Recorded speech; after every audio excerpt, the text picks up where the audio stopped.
The mailbox on Sycamore Lane has more opinions about me than the neighbors do.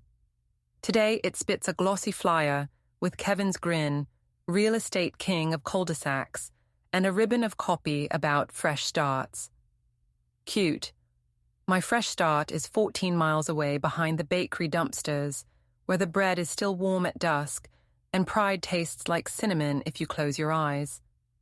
I tuck the flyer into my tote, like a receipt for a mistake I won't return, and I tell myself, again, that quiet is not the same thing as surrender. Before we dive deeper into this story, I have one small request. Please subscribe, drop a like, comment, and hit that hype button to boost this channel so more people can discover these incredible Reddit stories. The subdivision spreads before me like a catalog page torn from a magazine nobody reads anymore. Every lawn trimmed to HOA specifications, every driveway pressure washed to the exact shade of optimism. Jennifer Price's latest email sits in my phone like a splinter. Friendly reminder that mulch color must comply with Section 4.2 of the Residential Guidelines. Violations subject to fines. She sends these from her kitchen window while her own sprinklers flood the sidewalk every Tuesday. I walk past Emma Brooks's house, where the security camera follows me like a lazy eye. Emma waves from behind her storm door, all teeth in careful distance. She texts me later with concerned friend emojis, but at Kevin's office parties, she laughs at his jokes about starter marriages and brings organic snack trays that aren't. The brunch photo still burns on my phone screen. Kevin posted it yesterday, him and Natalie Hart at the lake house I designed, her wrist catching sunlight. My bracelet, the one I sketched on graph paper and had custom made from a silversmith in the Arts District. She wears it like it grew there, fingers laced through Kevin's, both of them squinting into a future I apparently wasn't invited to plan. I remember the courtroom. Kevin's lawyers in suits that cost more than my car, shuffling papers like dealers at a high-stakes table. Asset division, they called it. Marital property, they said, as if our 12 years could be itemized and split down a center line. The staging inventory, my fabric swatches, my lighting samples, my portfolio of rooms that made people feel at home, became business assets acquired during marriage. Gone. The house, the savings, even the steamer I used for final curtain touches. Kevin's smile never wavered, not even when his attorney read the list aloud like a grocery receipt. Now I live in my car. Not homeless, I'm careful with that word, displaced, strategic. The gym membership gets me showers and a place to steam wrinkles from my interview clothes. I keep fabric swatches in a tackle box in my trunk, sorted by color temperature and texture weight. The travel steamer sits in my passenger seat like a faithful dog. I refuse to pawn it. Some things you hold on to not because they're worth something, but because letting go would mean they win. The bakery parking lot becomes my office after sunset. I park near the kitchen exhaust vent, where warm air smells like yeast and possibility. The Wi-Fi reaches here if I angle my laptop just right, and the dumpster blocks the view from the street. Pride tastes like day-old cinnamon rolls when you're hungry enough to stop pretending it matters. Tonight, I'm updating my portfolio when footsteps crunch on gravel.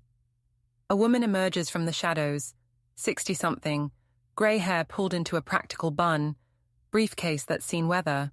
She doesn't look surprised to find me here, which should worry me more than it does. Frances Robinson? I close the laptop. Depends who's asking. Ruth Halperin. I'm an executor. She extends a business card with the kind of confidence that comes from delivering news that changes everything. Your great-uncle Harold passed last month. I've been looking for you. Great-uncle Harold. I remember him from childhood visits. A man who fixed things with his hands and talked to plants like they were neighbors. He lived in a mansion that smelled like lemon oil and old books, surrounded by gardens that bloomed in impossible combinations. I'm sorry for your loss, Ruth says, though her tone suggests she's more interested in business than grief. Harold left you everything, the estate, the property, the trust fund, but there's a condition. She hands me an envelope, thick paper that feels expensive against my fingers. Inside, Harold's handwriting loops across letterhead in fountain pen ink. To Francis, who always saw the bones of a place and made them beautiful. He wants you to renovate the mansion, Ruth explains. Turn it into a retreat center with a jobs program for single mothers. You must personally oversee the project, complete it within 1 year, and the inheritance is yours. Walk away and it goes to charity. I stare at the papers, trust fund balance, property deeds, bank account numbers with more zeros than I've seen in years. Harold's signature at the bottom, witnessed and notarized. Why me? Ruth's smile softened slightly. He followed your career, said you had the eye for making spaces that heal people, not just impress them. The condition isn't punishment, it's purpose. I think about Kevin's glossy developments, all surface and no soul. Houses that photograph well, but feel hollow when you close the door. Harold's mansion was different. It had weight, history, rooms that held conversations and corners that kept secrets. I'll need to review everything with my attorney. Of course. Ruth checks her watch. The keys are with me whenever you're ready. Harold was particular about timing. He said you'd know when. After she leaves, I sit in my car with the envelope on my lap. Through the windshield, I can see the interstate, headlights streaming toward destinations I can't imagine. Behind me, the bakery exhaust hums its warm song of flour and second chances. I call Priya Patel, the only lawyer I can afford, and the only one who answers her phone after 9 p.m. She listens while I read Harold's terms, occasionally making small sounds of professional interest. It's legitimate, she says finally. Unusual, but legal. The trust is substantial enough to fund the renovation, and then some. You'd be crazy not to try. And if I fail, then you're exactly where you are now, except you'll have spent a year doing something that matters. I hang up and dial Ruth's number. She answers on the first ring, as if she's been waiting. I'll take the keys. The mansion sits on 12 acres outside town, where the suburbs give way to horse farms and privacy hedges. I park in the circular drive, gravel crunching under my tires like applause. The house rises before me, 3 stories of weathered brick and tall windows, wrap-around porches that have seen better decades but still hold their dignity. The key turns easily, as if the lock remembers my touch from childhood visits. Inside, dust motes dance in afternoon light streaming through windows that need washing but not replacing. The foyer opens to a staircase that curves like a question mark, leading to possibilities I can already see.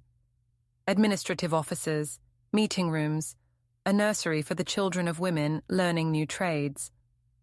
Harold's office sits behind the kitchen, exactly as I remember it. The desk still holds his fountain pen and a leather blotter marked with decades of signatures. Built into the wall, an old safe stands open, combination dial frozen at 0. Inside, I find folders tied with string and labeled in Harold's careful script. Letters from contractors, electricians, plumbers, a network of tradespeople he'd worked with for 40 years. Fair wages, honest work, no corners cut. At the bottom of the stack, a city inspector's report dated 3 years ago, with a handwritten note clipped to the front. Harold, thought you should know Kevin Robinson's company has been flagged for permit irregularities. Nothing actionable yet, but watch yourself. Bill Chen. I lean back in Harold's chair, the leather creaking like old bones settling. Kevin. Even here, in this place that feels like sanctuary, his shadow reaches. But Harold left me more than money and property. He left me purpose, and a network of people who build things that last. I spread the letters across the desk, reading names and phone numbers, seeing the foundation of something larger than revenge. Outside, evening settles over the gardens, where Harold's roses still bloom wild and beautiful, untamed by HOA regulations or neighborhood committees. Tomorrow I'll start making calls. Tonight, I'll sleep in a bed that doesn't move when trucks pass on the highway. The inspector's note about Kevin sits on the desk like a question waiting for an answer. Why would Uncle Harold warn me about my own husband?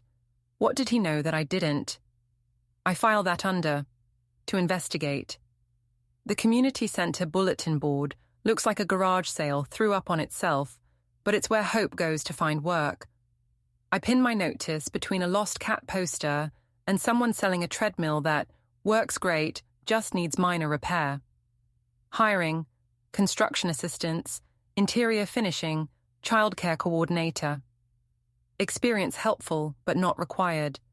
Single mothers encouraged to apply. My phone number tears off in strips like a paper prayer wheel.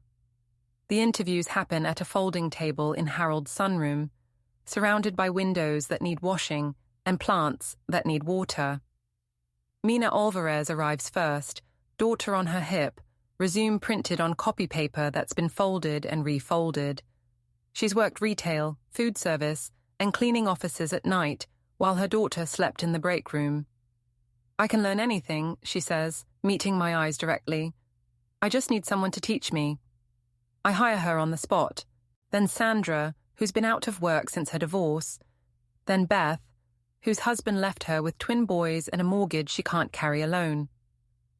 By noon, I have a crew of 4 women and 3 children who treat the mansion like a playground with infinite possibilities. We set up the childcare corner in the sunroom. Crayons and colouring books, a basket of toys Harold probably kept for visiting nieces and nephews decades ago. The children's laughter echoes through rooms that have been quiet too long. Evan Lee shows up that afternoon with a clipboard and measuring tape, work boots that have seen actual work. He walks the property like a doctor examining a patient, checking bones and circulation, noting what needs immediate attention and what can wait. Your great-uncle built this place right, he says, running his hand along a door frame that's perfectly plumb after 80 years. Good bones. The electrical needs updating, plumbing solid, roof has maybe 5 years left, but it's not leaking yet. His bid comes in fair and detailed, line items for materials and labour that I can actually understand. No padding, no mysterious charges, no fine print that turns a handshake into a trap. Why are you being honest with me? I ask. Evan shrugs. Harold was good to my dad when he was starting out. Paid on time, never changed the scope halfway through, recommended him to other clients. Figure I owe the family the same courtesy. I spread Harold's budget across the kitchen table like a battle plan. The trust releases funds in milestone tranches. Foundation work, framing, systems, finishes. Each payment triggers the next phase, keeping me honest and the project moving forward. I build a spreadsheet that tracks every nail and light switch, every hour of labor and gallon of paint. It feels good to count things that matter. Between interviews and budget meetings, I research Kevin. Not stalking, strategic intelligence gathering. Priya walks me through the process of pulling public records, lien information, permit histories. We sit in the county records office with yellow legal pads and reading glasses, mining data like archaeologists uncovering a lost civilization. Kevin's company has expanded fast over the past 5 years. Too fast, maybe. Floating debt on 3 major developments, over-leveraged parcels that depend on quick sales to service construction loans. His success looks impressive from the outside, but the foundation shows cracks when you know where to look. He's house-rich and cash-poor, Priya explains, highlighting numbers on a printout. Classic developer trap. As long as properties sell quickly, he's fine. But if the market shifts, or if buyers start asking hard questions about build quality, she doesn't finish the sentence. She doesn't need to. We form Blue Lark Ventures, LLC on a Tuesday morning, filing paperwork in a courthouse that smells like floor wax and frustrated dreams. The company exists to buy distressed real estate notes, perfectly legal, surprisingly common. Priya sets up a P.O. box and business phone number, creating a firewall between Francis Robinson and the entity that will eventually hold Kevin's future in its hands. The HOA meeting happens on a Thursday night in Jennifer Price's living room, because of course it does. She's arranged folding chairs in a semicircle facing her fireplace, where family photos compete for space, with awards for neighborhood excellence and community leadership. The coffee smells burnt, and the cookies came from a tube. I arrive as the meeting starts, taking a seat in the back where I can see everyone's faces. Jennifer calls the meeting to order with a gavel that's never seen actual use, then launches into her prepared remarks about maintaining property values and protecting our community character. Which brings us to the unauthorized construction vehicles, she says, looking directly at me. Sycamore Lane is a residential street, not a commercial thoroughfare. The noise, the dust, the disruption to our peaceful neighborhood, it simply cannot continue. Murmurs of agreement from the usual suspects. Emma Brooks nods vigorously while Tom Whitaker checks his phone. Daniel Scott looks like he'd rather be anywhere else, which makes two of us. I stand up slowly, pulling out my own folder.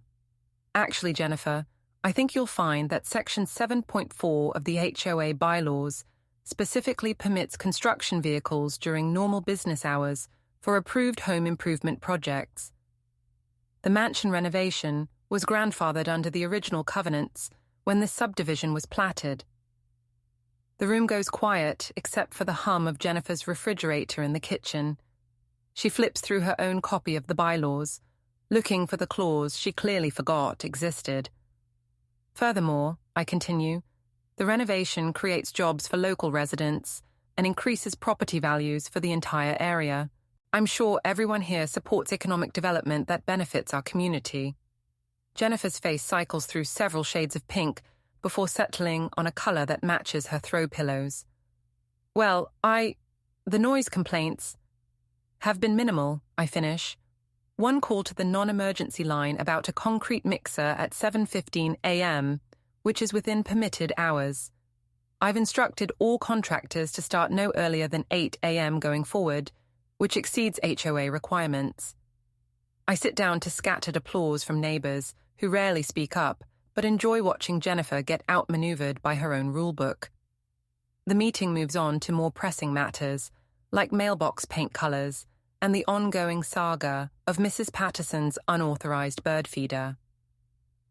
Driving home, I remember the day the anonymous photos arrived. Plain manila envelope in my mailbox, no return address, no note. Just 8x10 prints of Kevin and Natalie at the lake house, kissing on the dock I'd designed, her hand on his chest where his wedding ring should have been.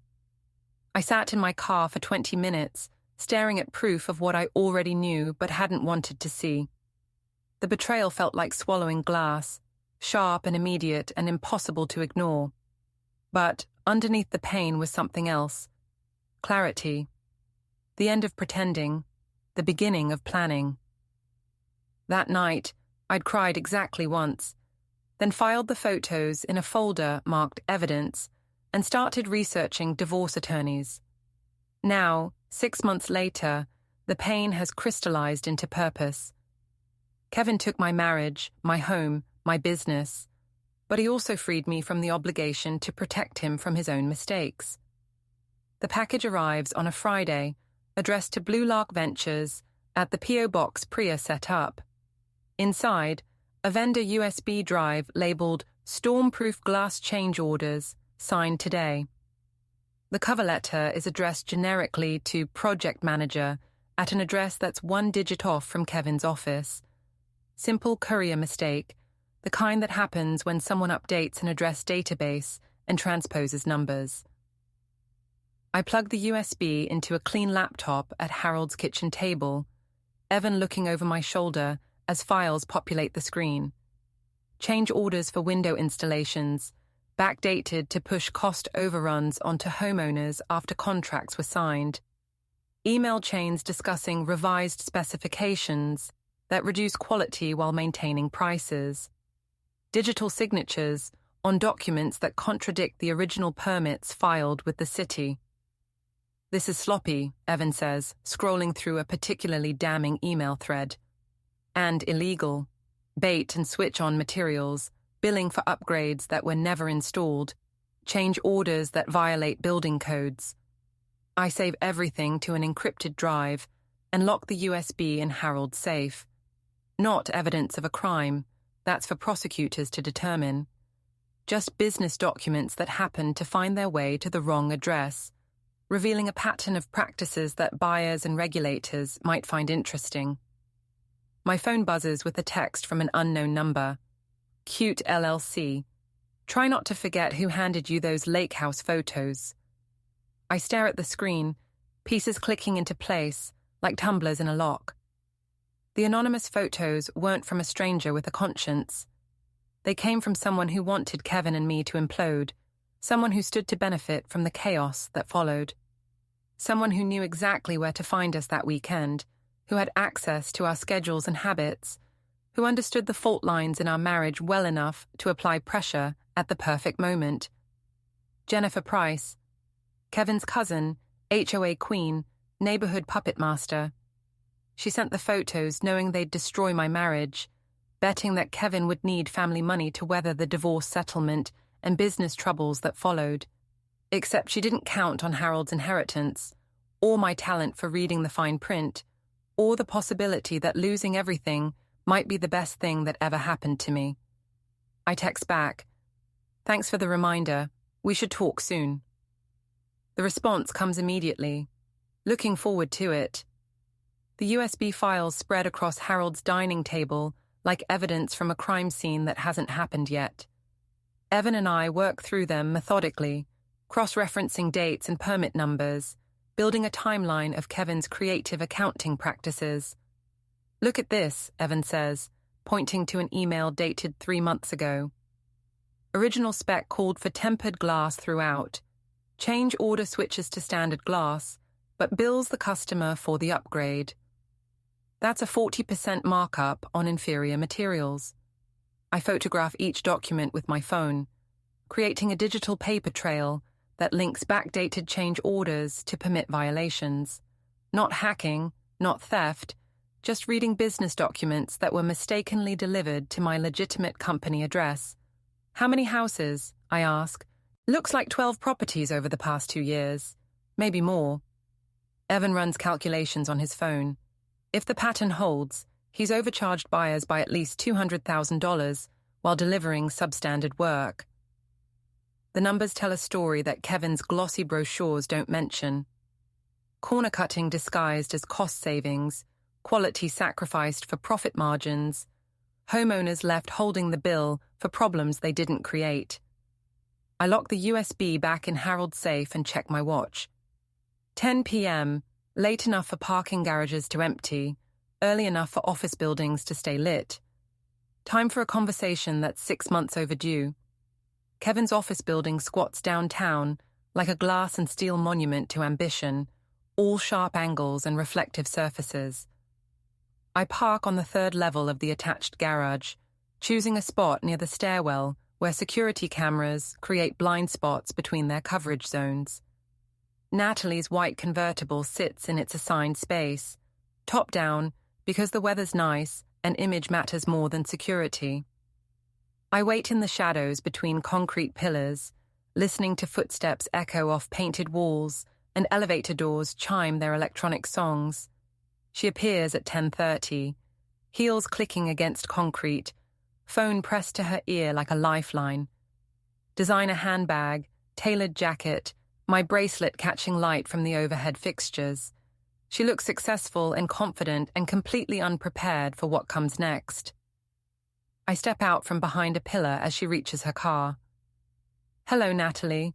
She freezes, phone still pressed to her ear. "I'll call you back," she says into the device, not taking her eyes off me. "We need to talk. Francis, You're wearing my bracelet." My voice stays level, conversational. "The one I designed. The one Kevin gave you like it was his to give." She touches her wrist instinctively, fingers curling around silver that used to catch light on my skin. "I didn't know. He said a lot of things. Most of them were lies." I take a step closer, staying in the light where cameras can see us, where everything remains civil and documented. But you knew that, didn't you? You knew he was married when you started sleeping with him. You knew about the house, the business, the life he was dismantling piece by piece. It wasn't like that. Then what was it like? She doesn't answer, which is answer enough. I reach into my purse and pull out a small bag of biodegradable glitter, the kind craft stores sell for children's art projects. Environmentally friendly, completely harmless, and absolutely impossible to remove from car upholstery. Return the bracelet, I say, opening the bag. Tonight, or I'll make this tacky. You can't. The glitter arcs through the air like fairy dust with malicious intent, settling into every crevice of her convertible's interior. Seat cushions, dashboard, cup holders, everything sparkles with the kind of shine that will never fully disappear. I follow the glitter with a carton of milk that's been sitting in my trunk for 3 days, souring in the heat. It splashes across leather seats and floor mats, creating a smell that will linger long after the visual evidence fades.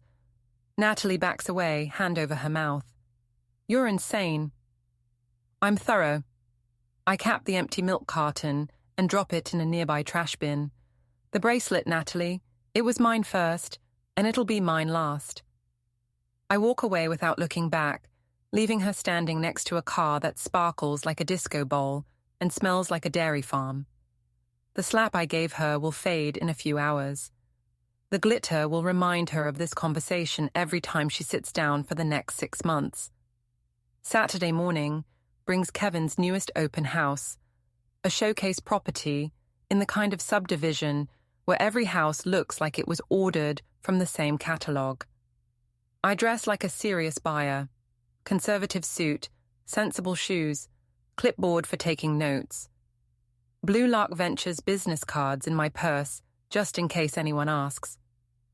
The house sits on a corner lot with professional landscaping and a sold banner draped across the for sale sign.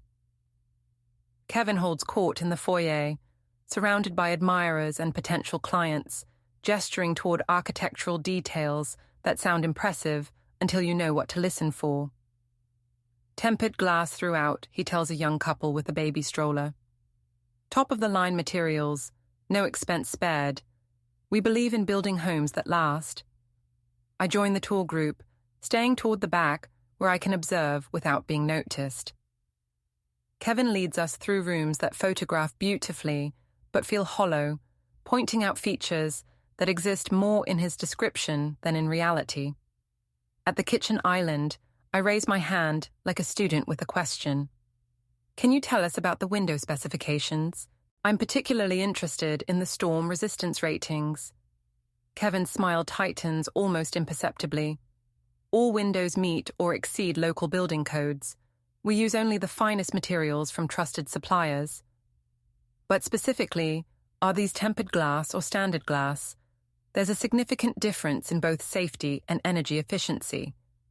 The other buyers murmur agreement, suddenly interested in details they hadn't thought to ask about. Kevin deflects with practiced charm, but I can see sweat forming at his hairline. I'd be happy to provide detailed specifications after the tour, he says, moving the group toward the master bedroom. I stay behind, photographing window labels and hardware specifications with my phone. Standard glass throughout, exactly as the USB documents predicted. The kind of corner cutting that saves money during construction but costs homeowners thousands in energy bills and insurance claims. After the tour, I approach Kevin with a Blue Lark business card and my most professional smile. I represent investors interested in quality construction. Would you be willing to discuss bulk purchasing opportunities? He takes the card, glances at it, then looks at me more carefully.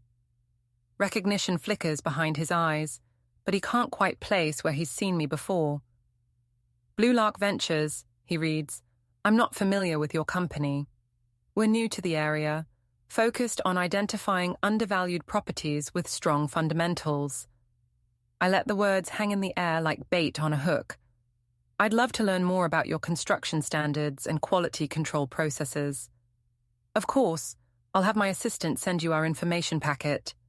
Wonderful. I'm particularly interested in your glass specifications and change order policies. Transparency is so important in building trust with investors. His smile freezes like a photograph, all surface and no warmth. Absolutely. Transparency is our top priority.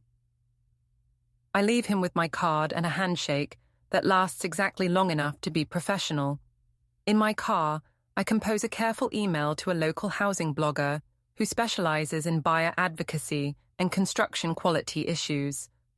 Thought you might be interested in some public filings related to building permits and change orders in the Meadowbrook development. Nothing confidential. All available through county records. Happy to point you toward the relevant documents if you're working on any stories about construction standards or buyer protection. I attach a list of permit numbers and filing dates, all public information that any journalist could access with a records request. No accusations, no speculation, just a helpful suggestion about where to look for newsworthy information. The response comes within an hour. Thanks for the tip. Always interested in construction quality stories. I'll pull the filings next week. My phone buzzes with a text from the same unknown number as before. Enjoyed your performance at the open house. Very professional. We definitely need to talk. This time I don't respond. Jennifer can wait. Let her wonder what I know and when I plan to use it. The evening news leads with a story about rising construction costs and the importance of reading contracts carefully before signing. The reporter interviews several homeowners who discovered change orders and material substitutions after closing on their new houses. No mention of specific builders or developments, just general advice about buyer protection and the value of independent inspections. But Kevin will recognize the details. He'll know that someone with access to his internal documents has started connecting dots and sharing information with people who ask uncomfortable questions. I sleep better than I have in months, dreaming of houses built on solid foundations and contracts written in plain English. Tomorrow I'll start making calls to Harold's network of honest contractors, building something that will last longer than Kevin's glossy promises. The bracelet arrives in my mailbox Tuesday morning, wrapped in tissue paper with a note. You're right, it was never mine. No signature, but I recognize Natalie's handwriting from the thank you cards she used to send after office parties. I slip the bracelet onto my wrist where it belongs, silver warming against my skin like a promise kept. The local paper runs a feature on Harold's mansion renovation above the fold, complete with photos of the sunroom where Mina's daughter builds block towers while her mother learns to read blueprints. The headline reads, Historic Estate Becomes Jobs Training Center, with a subhead about innovative programs supporting single mothers. Mina's quote makes the front page. Frances didn't just give me a job. She gave me a future I can build with my own hands. My phone starts ringing at 7 a.m. and doesn't stop. Women looking for work, contractors offering services, reporters asking follow-up questions about the program's funding and expansion plans. By noon, I've fielded 12 serious inquiries and scheduled interviews for next week. The attention feels strange after months of invisibility. During the divorce, I was the woman whose husband left her for someone younger, whose business fell apart, who couldn't afford her own attorney. Now I'm the woman who inherited a mansion and turned it into something meaningful. Both versions are true, neither tells the whole story. Kevin calls Wednesday afternoon, his voice carrying the kind of forced warmth that makes my skin crawl. Frances, I saw the article. Congratulations. I always knew you had it in you. Did you need something, Kevin? Can't I just call to say I'm proud of you? We may not be married anymore, but I still care about your success. I watch Evan install new windows in what will become the computer lab, his movements efficient and careful. Honest work that will last decades, not quarters. Your concern is touching, I say, but unnecessary. I've been thinking about us lately, about what we had, What we threw away. Maybe we could grab coffee sometime, talk about old times. The watch tap. Even over the phone I can hear it. The nervous tick he's never learned to control. Metal against wood, rhythm slightly off, the tell that means he's lying or desperate or both. I don't think that's a good idea. Just coffee, Francis. One conversation between two people who used to love each other. Used to, I repeat. Past tense. Emphasis on past. I hang up before he can respond, but the call leaves me unsettled. Kevin doesn't do nostalgia without ulterior motive. He wants something. An experience has taught me that what Kevin wants, Kevin usually gets, unless someone stops him first. The charity gala happened Saturday night in the country club ballroom, where Kevin and I celebrated our 5th anniversary. The same chandeliers, the same marble floors, the same crowd of people who measure success in square footage and stock portfolios. I arrived fashionably late in a dress I bought with Blue Lark funds. Professional, elegant, and completely unlike anything I wore as Kevin's wife. Jennifer Price holds court near the silent auction tables, wearing enough jewelry to fund a small non-profit. She waves me over with the kind of smile that doesn't reach her eyes. Francis, darling, so good to see you. I've been meaning to call about your little project. The jobs program isn't little, Jennifer. We're training 12 women in construction trades, with plans to expand to 24 by year end. Of course. I just meant, well, you know how these things go. Good intentions, limited resources. I'd hate to see you overextend yourself. The threat wrapped in concern, the knife blade hidden in silk. Jennifer's specialty. I appreciate your worry, I say. But the program is fully funded and growing. Harold left very specific instructions about sustainability.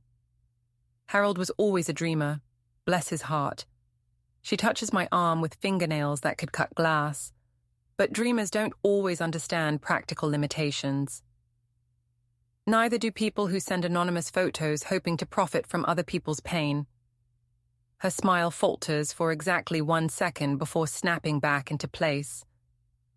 I have no idea what you mean. Of course you don't.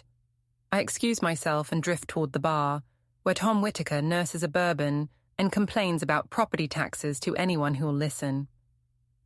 Daniel Scott lurks near the appetizer table, loading a plate with enough shrimp to feed a small family. Emma Brooks circulates through the crowd like a social butterfly with a gossip addiction, collecting rumors and dispensing judgments in equal measure. My former life, preserved in amber and displayed for inspection. Kevin finds me by the dessert table, approaching from my blind side like a hunter stalking prey. He looks good, expensive suit, fresh haircut, smile that still makes cameras love him. Success wears well on him, even when it's built on foundations that won't hold. You look beautiful tonight, he says, close enough that I can smell his cologne. The same brand he wore throughout our marriage, woody and warm and familiar enough to trigger memories I'd rather forget. You look nervous, I reply, noting the watch tap against his champagne glass. Can you blame me? My ex-wife inherits a fortune and starts a business empire. It's intimidating. Blue Lark isn't an empire. It's a small LLC with very specific goals. Such as building things that last. He laughs, but the sound carries an edge. You always were the practical one. I was the dreamer. You were the one who made dreams work in the real world. Past tense again? It doesn't have to be. He steps closer, lowering his voice to the intimate register he used during our courtship. We were good together, Francis. We could be good again. I'm not interested in restoration projects. Just think about it. We both know what we had was special. What we had was 12 years and a divorce decree. I start to walk away, but he follows, matching my pace as I move through the crowd. Other guests notice, heads turning, conversations pausing, the kind of attention that makes my skin crawl. Francis, wait. I don't wait. I push through the ballroom doors and into the lobby, heels clicking against marble that echoes like gunshots. Kevin follows, his voice carrying across the space. "Don't run away from this conversation." "I'm not running, I'm leaving." But he's faster, catching up as I reach the parking lot. The night air feels cool against my skin, a relief after the ballroom's suffocating atmosphere of forced civility and hidden agendas. 5 minutes, he says. "That's all I'm asking." "You had 12 years. You used them up." I pull an envelope from my purse, a copy of the change order email from the USB drive, printed on blue lark letterhead with a cover note that reads, "Thought you might find this interesting. A concerned citizen." Kevin takes the envelope, opens it, and reads. His face cycles through confusion, recognition, and something that might be fear. "Where did you get this? Does it matter?" "Francis, I can explain." "I'm sure you can. You always were good at explaining things away." I walk to my car, leaving him standing under a streetlight with evidence of his own corner-cutting practices in his hands. The drive home takes me past the mansion, where lights glow in windows that will soon frame classrooms and workshops and dreams that don't depend on cutting corners. My phone buzzes with a text from Priya. Blue Lark's first note purchase approved, closing Monday. The first domino, positioned and ready to fall. Sunday morning brings a call from the housing blogger who's been investigating construction quality issues. She's found the public records I suggested, cross-referenced them with building permits and homeowner complaints, and discovered a pattern of material substitutions and billing irregularities. "I'm planning to publish Tuesday," she says. "Would Blue Lark be willing to provide comment about investment strategies and due diligence in the current market?" "We'd be happy to discuss our approach to identifying undervalued properties with hidden liabilities," I reply. "Transparency benefits everyone in the long run." The article will be factual, well-researched, and based entirely on public records. No accusations, no speculation, just information that buyers and investors deserve to know. Kevin won't be able to dismiss it as gossip or personal vendetta. Numbers don't lie, and neither do public filings. Tuesday's paper leads with construction quality questions raise buyer concerns, above a detailed analysis of permit violations and change order irregularities in 3 local developments. The reporter includes quotes from building inspectors, homeowner advocates, and a representative from Blue Lark Ventures about the importance of thorough due diligence. The article trends on social media by noon, shared by homeowner groups and real estate professionals who've been quietly documenting similar issues for months. The comment section fills with personal stories from buyers who discovered material substitutions and billing errors after closing. By evening, someone has posted phone video of my confrontation with Jennifer at the HOA meeting, edited down to the moment where I cite bylaws she forgot existed. The clip goes viral with hashtags like "What HOA Karen" and "Our receipts ready." Kevin's carefully constructed image starts cracking like cheap paint in the sun. My phone rings at midnight. Kevin, of course. "This has to stop," he says without preamble. "What has to stop?" "You know what. The articles, the social media, the investigation into my business practices." "I'm not investigating anything. I'm just reading the paper like everyone else." "Don't play games, Francis. I know you're behind this." "Behind what? Journalism? Public records requests? Citizens asking questions about the houses they bought?" "You're destroying everything I've built." "I'm not destroying anything. I'm just not protecting you from the consequences of your own choices anymore." The line goes quiet, except for the sound of his breathing and the faint tap of his watch against something hard. "What do you want?" he asks finally. "Nothing you can give me." "Money? The house back? The staging inventory? I want you to leave me alone. And if I don't, then you'll find out what happens when someone stops caring about your feelings and starts caring about documentation." I hang up and turn off my phone, settling into Harold's leather chair with a cup of tea and the satisfaction that comes from sleeping well while your enemies lie awake calculating losses. Tomorrow, Priya finalizes Blue Lark's second note purchase. The foundation is set. Now we build the walls. The construction site buzzes with morning energy. Coffee steam rising from travel mugs, tool belts jangling like wind chimes, voices calling measurements across spaces that will soon become classrooms. Blue Lark's first major acquisition sits on 2 acres of prime development land. A half-finished office complex that Kevin's company abandoned when financing fell through. Now it belongs to us. Evan walks the site with his usual thoroughness, checking foundation work and framing that Kevin's crew's left behind. I follow with my clipboard and camera, documenting everything for insurance purposes and my own peace of mind. Workmanship's actually decent, Evan says, running his hand along a support beam. Materials are standard grade, nothing fancy, but properly installed. Whoever did the framing knew what they were doing. Will it work for our purposes? Better than work, these bones can handle whatever we want to build around them. The plan is ambitious but practical.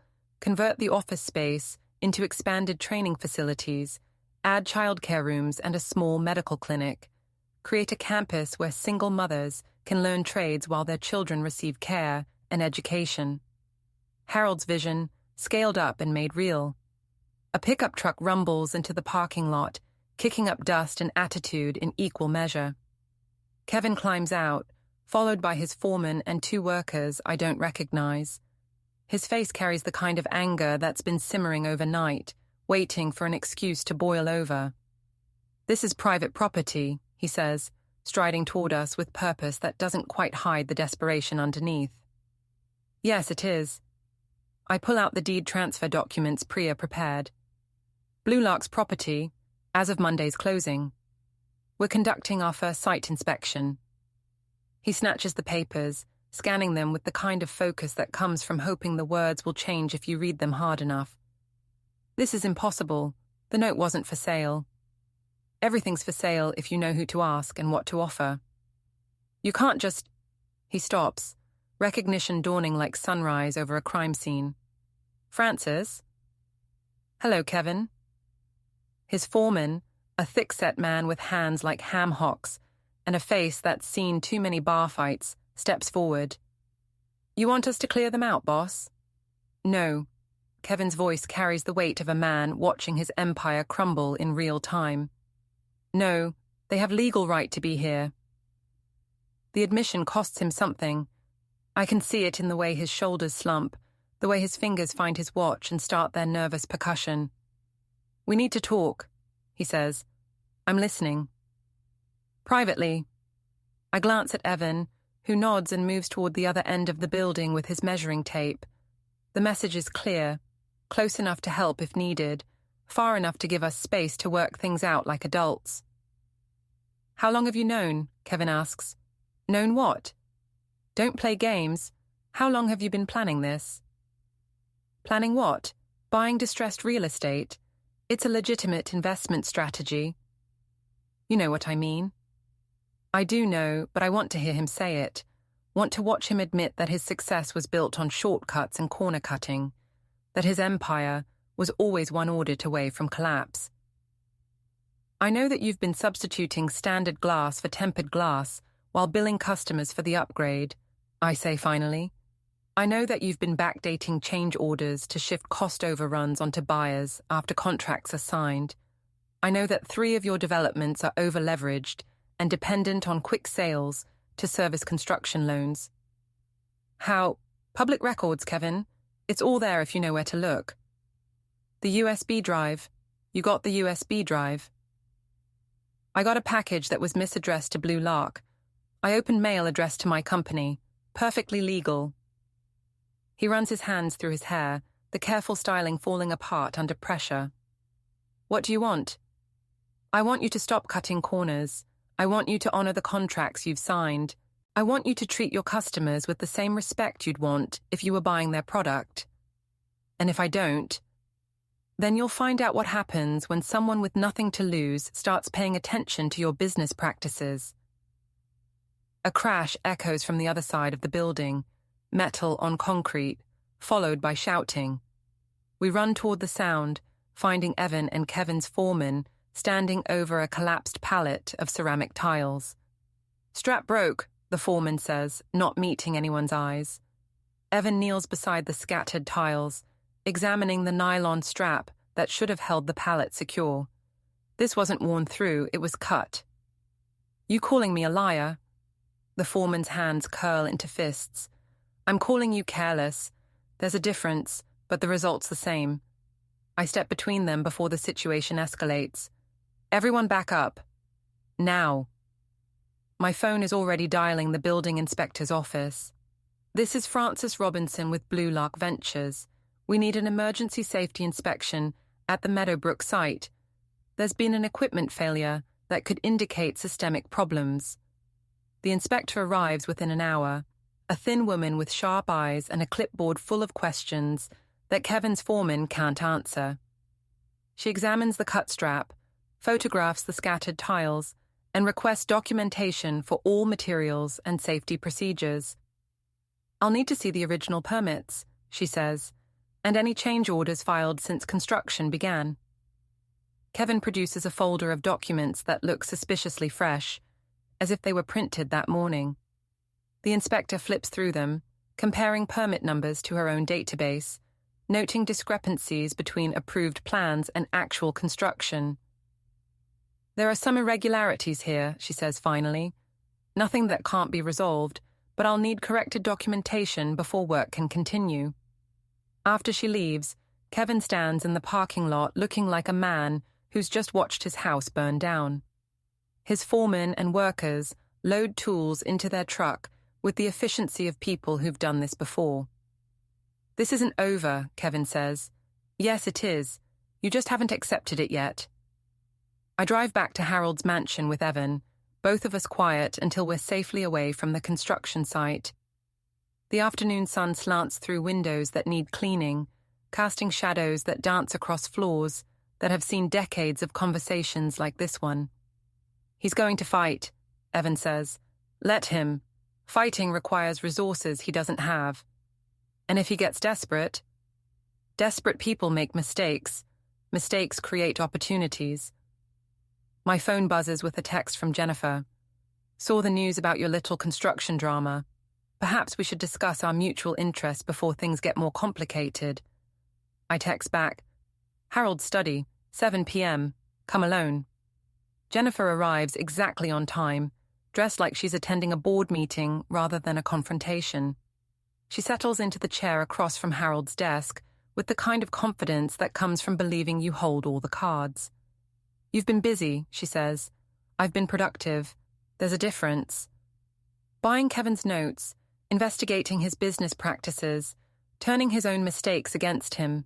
Very thorough. "You sound impressed." "I am. I didn't think you had it in you."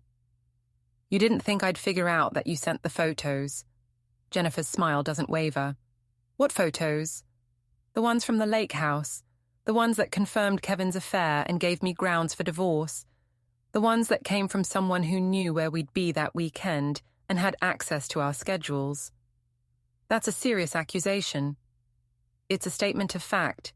You wanted Kevin financially vulnerable, so he'd need family money to weather the divorce settlement and business troubles that followed. You bet that I'd fold under pressure and disappear quietly, leaving Kevin dependent on your guidance and resources. And instead, I inherited a fortune and learned to read financial statements." Jennifer leans back in her chair, finally dropping the pretense of innocence. "Harold always did have terrible timing." "Harold had perfect timing. He left me everything I needed to build something better than what Kevin destroyed." "And what happens now?" "Now you stop interfering with my business. You stop sending threatening texts. You resign from the HOA board and find a new hobby that doesn't involve manipulating other people's lives." "And if I refuse?" I open Harold's desk drawer and pull out a folder of documents. Bank records, text message logs, metadata from the photo files that traces them back to Jennifer's phone. Then I share this information with Kevin and let him draw his own conclusions about family loyalty. Jennifer's confidence cracks like ice in spring sun. "You can't prove anything." I can prove enough. Digital forensics is surprisingly thorough these days. She stands, smoothing her skirt with hands that aren't quite steady. This isn't over. Yes, it is. You just haven't accepted it yet. After she leaves, I sit in Harold's chair and watch the sunset over gardens that bloom without HOA approval or neighborhood committee oversight. Tomorrow, Priya will close Blue Lark's third note purchase, giving us controlling interest in Kevin's flagship development. The foundation is solid, the walls are rising, soon it will be time for the roof. My phone chimes with a notification, Natalie's bracelet, returned to my mailbox as promised. I slip it onto my wrist where it belongs, silver warming against skin that remembers what it feels like to build something that lasts. The endgame approaches like sunrise, inevitable, beautiful, and worth the wait. Monday morning arrives crisp and clear, the kind of day that makes promises and keeps them. I dress carefully, navy suit, sensible shoes, Harold's fountain pen in my jacket pocket like a talisman. The mirror reflects a woman who knows exactly what she's worth and refuses to accept less. Blue Lark's property manager meets me in the parking lot of Kevin's headquarters, a glass and steel monument to ambition that's about to change ownership. Patricia Chen, no relation to the building inspector who warned Harold, just one of those coincidences that make small towns feel smaller, carries a leather portfolio, thick with documents, and the kind of professional confidence that comes from doing difficult jobs correctly. All the paperwork is in order, she says, handing me a folder. Covenant breaches documented, cure periods expired, notices properly served. The locksmith is standing by. Priya arrives with 2 police officers who look like they'd rather be anywhere else. Just for peacekeeping, she assures them. No arrests expected, just a civil matter that might get emotional. The locksmith, a compact woman with calloused hands and a tool belt that's seen real work, examines the building's entry system with professional interest. Electronic locks, keycard access, pretty standard setup. I can have new codes programmed in about 20 minutes. Do it, I say. The notices go up first, legal documents that explain in precise language why Blue Lark Ventures is exercising its rights as note holder to terminate Kevin's lease and take possession of the property.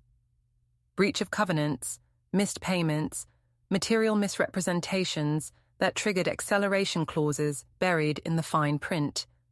Kevin arrives as the locksmith finishes programming new access codes. He climbs out of his BMW like a man walking to his own execution, face grey, with the kind of exhaustion that comes from fighting battles you can't win. You can't do this, he says, but his voice carries no conviction. I can, and I am. I hand him a copy of the termination notice. It's all legal, Kevin. Priya made sure of that. He scans the document, looking for loopholes that don't exist, escape clauses that were never written. The cure period expired last Friday. You had 30 days to address the covenant breaches. You chose to fight instead of fix. I need more time. Time for what? To cut more corners? To bill more customers for materials you didn't install? To backdate more change orders? His shoulders slump like a building settling on a weak foundation. How long have you been planning this? Since the day you handed me divorce papers and smiled like you'd won something valuable. Francis, please. We can work something out. Partnership, merger, whatever you want. Just don't do this. I don't want a partnership. I want you to understand what it feels like to lose everything you've built. The locksmith finishes her work and hands me a set of new keys that feel warm in my palm. All set. Old cards are deactivated. New access codes are programmed. Building's yours. Kevin makes one last desperate play, reaching for his phone. I'm calling my lawyer. Call whoever you want. The law is on my side this time. He dials, speaks in urgent whispers, then hangs up with the expression of a man who's just learned that money can't buy miracles.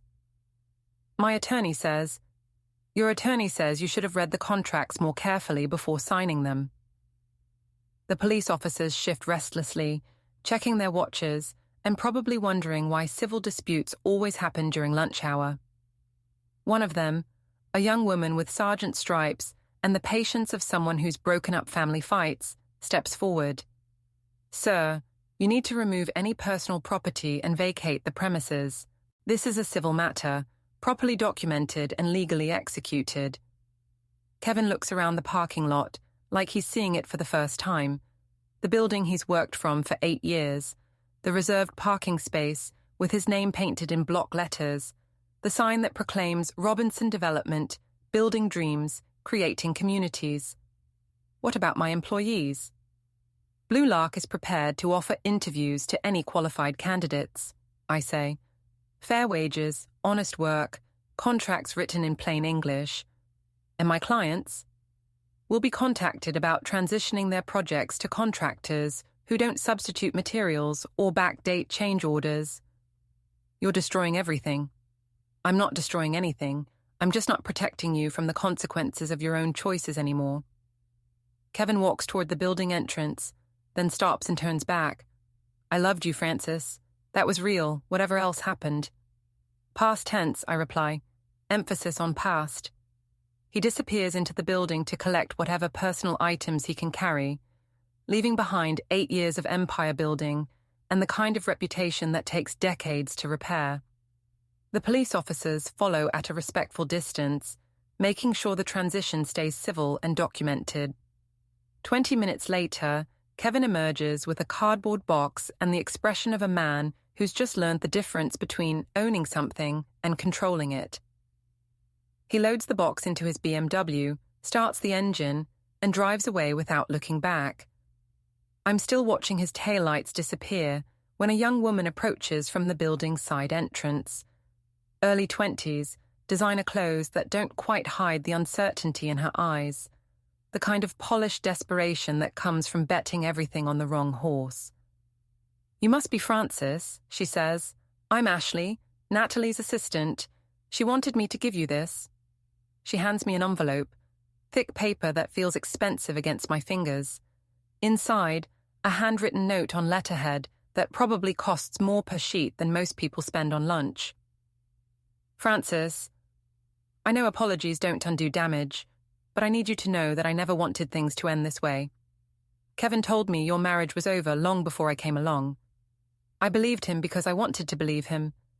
That doesn't excuse what I did, but it might explain it. I'm leaving town, starting over somewhere that doesn't know my mistakes. I hope you find what you're looking for. Natalie." I fold the note and slip it into my jacket pocket next to Harold's fountain pen. Apologies don't undo damage, but they sometimes help it heal cleaner.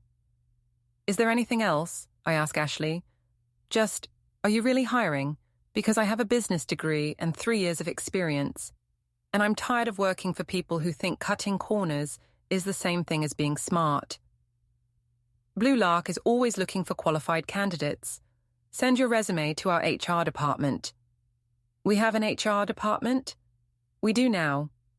Ashley smiles, the first genuine expression I've seen from anyone connected to Kevin's operation in months. "I'll send it today." The locksmith packs her tools with the satisfaction of someone who's solved a problem cleanly and permanently. "Anything else you need?" "Just one more thing." I lead her around to the building's side entrance, where Kevin's company sign hangs like a monument to ambition that outlasted its foundation. The locksmith produces a cordless drill and makes quick work of the mounting screws, lowering the sign to the ground with professional care. What should I do with it? Leave it by the dumpster. The cleaning crew will handle it. The building's sprinkler system chooses that moment to activate, sending arcs of water across the parking lot and soaking Kevin's abandoned sign. The glossy photo of his smile warps and bubbles, perfect teeth dissolving into abstract shapes that might mean anything or nothing. I walk to my car as water cascades over glass and steel, washing away 8 years of empire and leaving something cleaner in its place. My phone buzzes with a text from Mina. "First payroll cleared. Thank you for believing in us." The key to Kevin's former kingdom feels warm in my palm as I drive away, leaving behind the ruins of his ambition and the foundation of something better. In the rearview mirror, the building disappears behind trees and traffic, already becoming memory instead of monument. Tomorrow, Blue Lark will begin converting the space into expanded training facilities. Next week, we'll interview Kevin's former employees and offer positions to anyone willing to build things that last. Next month, we'll graduate our first class of women trained in construction trades, ready to build their own futures with skills that can't be taken away. But today, I drive home to Harold's mansion, where the afternoon light slants through windows that don't need replacing, across floors that have supported decades of honest conversation and careful planning. The gardens bloom wild and beautiful, untamed by committee oversight or neighborhood approval. I park in the circular drive where gravel crunches like applause, climb the steps to a front door that opens to possibilities instead of limitations, and step inside a house that knows the difference between being owned and being home. The sprinklers behind me continue their work, washing away what needs washing, leaving what needs keeping, making space for whatever grows next.